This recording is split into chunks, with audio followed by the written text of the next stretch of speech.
It is important that when you access a community, use a password that only you know. It is also advisable to change it from time to time. To create a secure password, it must be more than 9 characters long and must contain a combination of numbers in upper and lowercase letters. If you do not meet these conditions, the password is not secure, as anyone can easily figure it out using a computer program to hack passwords.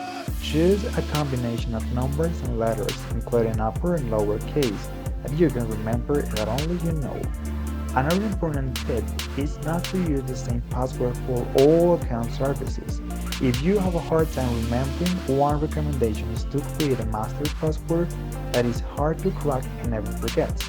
You can use a password manager where you can save your password information without remembering it every time you want to log in. The only requirement is that it is unique and secure. Many internet services offer two-step authentication, what is it for?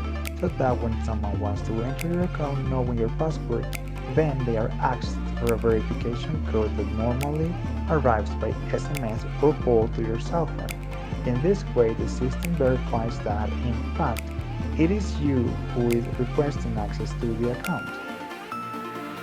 One of the most recurring ways of stealing information is through the famous phishing. So ideally, you should never give out information on sites that do not have security certificates or that are asking you for sensitive information in a suspicious way.